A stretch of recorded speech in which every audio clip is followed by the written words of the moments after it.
pada seluruh orang yang sedang tertindas, pencari keadilan, pembaharu di tengah kesumpekan, orang yang ditahan dengan sewenang-wenang, teman-teman aktivis yang masih menjadi tersangka, dan orang-orang yang kesusahan dan orang yang sedang dalam kesempitan. Semoga saya tetap istiqomah mempersembahkan kepada mereka.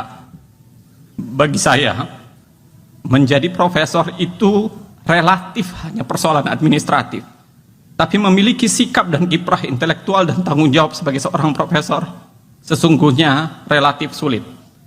Saya punya harapan para profesor mau menjadi intelektual organik yang mau bekerja untuk mereka. Saya mempunyai keyakinan bahwa masa ini adalah titipan dari anak cucu kita.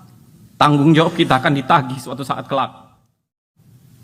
Teman-teman ngobrol berdiskusi asik untuk banyak hal. Sejarawan partikelir Muhyiddin M. Dahlan, Mas Justinus Prastowo, Mas Yordan Gunawan, Mas Rimawan Pradiptyo, Riawan Chandra, Mas Idul Risan, Bang Akbar Faisal, Putut EA, Mbak Najwa Shihab, juga terkhusus Mas Capres Ganjar Pranowo, dan juga Mas Capres Anies Baswedan.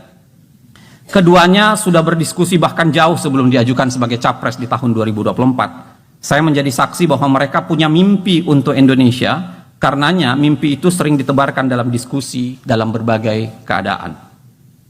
Dalam isu ketatanegaraan, saya bertemu teman-teman keren yang saya rasa urat keberaniannya sudah putus. Teman-teman Constitutional dan Administrative Law Society, komunitas ini berisi aktivis yang kita hampir berjumpa dalam semua upaya advokasi. Ada nama Bivitri Susanti, Herdiansa Castro, Herlambang Periwartraman, Yanca Rizona, Riko Ariwibowo, Titi Anggreni, Charles Simabura, Fadli Ramadhanil, dan Ferry Amsari. Nama ini laparnya pada keadilan hampir sama dengan laparnya pada makanan. Begitupun nama-nama yang mengkonversinya menjadi karya perlawanan di jalanan, tulisan di layar film, tulisan maupun di layar film, Macan dan Dilaksono, Farid Gaban, Ustadz Farid, Om Vici, Om John, Mas Ben, dan Mas Yusuf.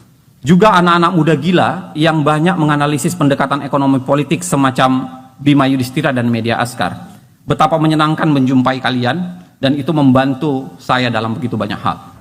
Persahabatan sejak mahasiswa tentu saja penting. Ada Hertasning Ikhlas, Ilham Syah, ada Riza Nur Arfani, Muhammad Yusuf, Ashadi Tajuddin, Tajuddin Hasan Sulur, Kosar Barat, Manjapai, Lukman, Rusli Rashid, dan Arifandi.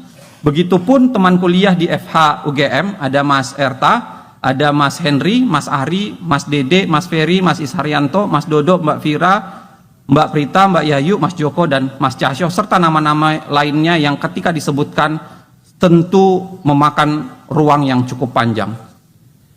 Terutama dan terkhusus tentu saja pada keluarga besar saya, pada Umi Haja Zaitun Abbas, yang saya yakin ada begitu banyak doa dan air mata yang ia alirkan sebagai penambah tenaga dan motivasi saya hingga saat ini. Tentu tak sedikit pun ada keberanian saya untuk menggunakan ketajaman kata yang mampu saya lakukan di hadapan Umi, yang mengajari dan mengenalkan saya kata-kata pertama dalam hidup ini.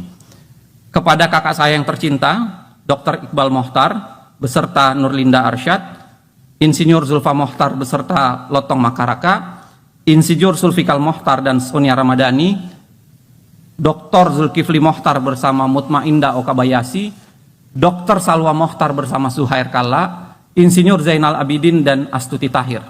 Keenam saudara saya ini beserta pasangannya serta anak-anak mereka yang sekaligus ponakan saya adalah ikatan lama yang mendalam dalam sebuah persaudaraan. Kami tumbuh dan berkembang di rumah mungil di Makassar, sepeleparan batu dari Stadion Mato Angin. Di bawah atap seng itulah kami menuliskan kisah yang berbeda, tapi membagi kegembiraan dan kesedihan yang sama dalam pertalian satu darah. Tentu saja terkhusus kepada kepala keluarga di rumah itu, yang sudah duluan berpulang di tahun 2017, Aba Kiai Haji Mokhtar Hussein, Allah yarham.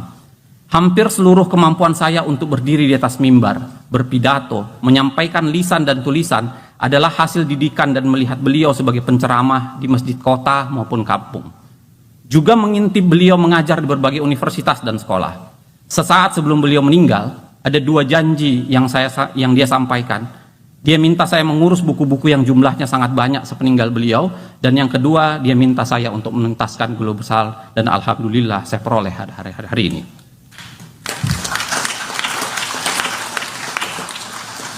Doa saya terkhusus di hari ini kepada beliau, semoga Allah mengampuni dosa-dosanya, merahmatinya, memaafkan segala kesalahannya, kemudian ia diberikan rahmat, ampunan, dan syafaat. Saya bersaksi bahwa ia telah menjadi sebaik-baik bentuk yang mungkin dari orang tua, ayah, guru, dan pelindung bagi dirinya dan keluarganya.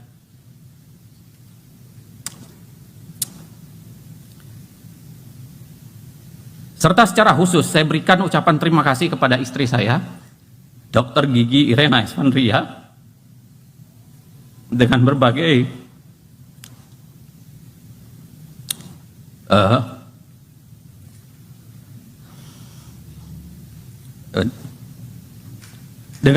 love language yang dia curahkan.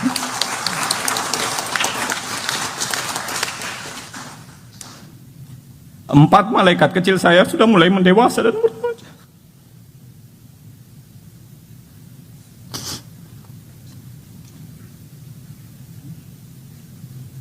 Ada Zahra Aurelia, Zahwa Priscilia, Muhammad Izan Aristo, dan Muhammad Izar Shirazi. Saya titipkan pesan sebagaimana Ali bin Abi Thalib menitipkan pesan kepadanya.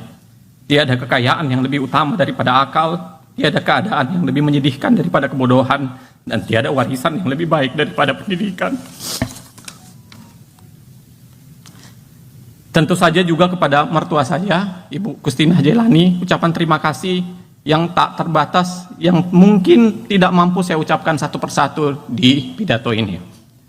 Terakhir, kepada seluruh orang yang sedang tertindas, pencari keadilan, pembaharu di tengah kesumpekan, orang yang ditahan dengan sewenang-wenang, teman-teman aktivis yang masih menjadi tersangka, dan orang-orang yang kesusahan dan orang yang sedang dalam kesempitan,